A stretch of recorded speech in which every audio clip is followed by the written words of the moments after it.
Nosotros vamos a pasar a conversar de inmediato con el doctor Rafael Bohórquez. Él es médico oftalmólogo, especialista en el glaucoma, a propósito de la semana del glaucoma que empieza ahora mismo. Doctor, buenos días, bienvenido. Buenos días, Ricardo. Gracias por la invitación. Bueno, de entrada, ¿qué es lo primero que tenemos que saber acerca del glaucoma? Lo que siempre hemos escuchado es que es una enfermedad silenciosa que no avisa cuando está llegando o cuando ya llegó y que por eso los controles son muy importantes. Pero me parece que hay avances también en esa materia, ¿no? Para los diferentes grados también de la enfermedad. Claro, lo primero que tenemos que saber también que es la primera causa de ceguera en el mundo irreversible y que efectivamente, como tú mencionabas, no hay aviso porque no da síntomas, es una enfermedad silenciosa. Por lo tanto, lo más importante es que las personas tengan la cultura de prevención y hagan controles anuales por lo menos, sobre todo a partir de los 40 años. Bueno, no avisa, pero si es que se detecta a tiempo, puede ser tratada. Así es, la enfermedad se caracteriza porque puede controlarse, no puede curarse. El paciente que tiene glaucoma lo tendrá siempre, pero tenemos la facultad de poder controlarlo y hacer que el paciente tenga su vida normal, con su visión preservada hasta que incluso llegue a la muerte, ¿no? Muy bien, ¿y cuánto ha avanzado precisamente la medicina en esos tratamientos? Bueno, existen diversas formas de manejarlo, tanto avanzado en la parte médica con colirios como en la parte quirúrgica. Porque lo que básicamente tenemos que controlar y lo único en realidad que podemos controlar dentro de los diferentes factores de glaucoma es la presión intraocular. Y tanto los medicamentos como las cirugías van a controlar este factor que es el más dañino dentro del glaucoma.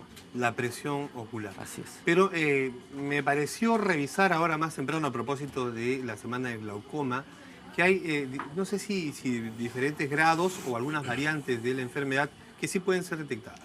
Hay diferentes tratadas. formas y clasificaciones. Estábamos hablando hace un momento también sobre el tema del glaucoma crónico, el glaucoma primario crónico, que es un glaucoma progresivo, lento, asintomático, y también existe el glaucoma agudo de ángulo estrecho, que es un glaucoma que sí produce síntomas en forma inmediata.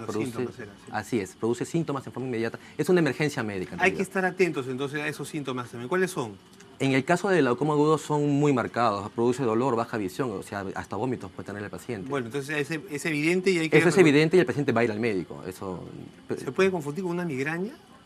Se puede confundir en manos que no sean muy expertas en el tema. Por eso la importancia de recurrir a un especialista. Así. Reitere, por favor, usted, doctor, cuáles son los síntomas específicos y muy claramente identificables de ese glaucoma que sí se puede detectar rápido porque precisamente ofrece esta sintomatología. Claro, el glaucoma agudo va a ser muy evidente porque va a haber un dolor ocular, va a haber una disminución en la agudeza visual y otros síntomas como incluso vómitos, ¿no? Pero es importante destacar también el otro, que es el glaucoma crónico de ángulo abierto, que no da síntomas y solamente va a tener la pérdida visual al final de la enfermedad. Por eso es importante que el paciente tenga una cultura de prevención y un control anual todos los años. Control anual en un especialista, en cualquier centro médico, ¿a partir de qué edades? El glaucoma, por ser una enfermedad a veces de difícil diagnóstico, lo recomendable es que lo vea un especialista. Oftalmólogo de todas maneras, médico oftalmólogo. De preferencia, ¿no? Porque requiere exámenes especiales como un fondo de ojo, análisis del nervio óptico. Y en cuanto a partir de cuándo hacerlo, la incidencia aumenta a partir de los 40 años, sin embargo es recomendable que siempre nos veamos por lo menos una vez al año un control ocular, desde niños. Desde niños una vez al año, Así para es. medir la presión. Para un chequeo general. En esos chequeos generales puede advertirse por supuesto, algún síntoma. Claro que sí. Un signo sobre todo en el examen. ¿Hay un factor genético, doctor, en el glaucoma? Es uno de los factores más importantes.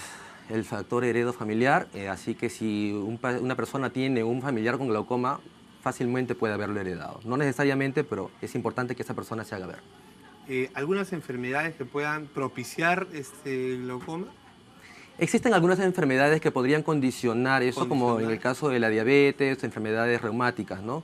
Que se dan en personas que padecen estas enfermedades, pero después, básicamente, el factor de la herencia es uno de los más importantes. También hay un factor importante en la raza negra, ¿no? La estadística es un poco mayor en el glaucoma. Las personas de raza negra también es importante que se hagan un chequeo, así no tengan ningún síntoma. La presencia del glaucoma, ¿cuál es la diferencia con otros grupos de poblaciones? La incidencia de la raza negra es un poco mayor. ¿Un poco nada más, ligera? Dependiendo, por ejemplo, en la raza negra en países desarrollados como Estados Unidos, que es una raza negra quizás un poco más pura, se habla de un aumento hasta de un 25% más, ¿no? Ah, bueno, ya es considerable. Sí, sí. Y los otros porcentajes, doctor, de presencia de este mal en la población peruana, por ejemplo. Hay algunos estudios que muestran un rango entre 1.8 y 2% de presencia de glaucoma en el Perú. Ya. Pero, sí. ¿Y a qué poblaciones afecta? ¿En qué proporciones? ¿Hombre, mujer, niños, adultos, ancianos? La incidencia es un poco mayor a partir de los 40 años y es igual tanto en hombres como en mujeres. Para mujeres. Sí. ¿El porcentaje de niños afectados, doctor, es importante? La incidencia, ¿no? sí, claro, no es muy frecuente. Ahora nosotros en el Instituto Nacional de Oftalmología, por ser un centro de referencia, sí tenemos una mayor población de eso porque son referidos. Pero más o menos la frecuencia de un glaucoma congénito o infantil se da entre 1 en 10.000 personas. Nuestra productora nos pide que reiteremos, por favor, cuál es el procedimiento para el tratamiento del glaucoma una vez detectado.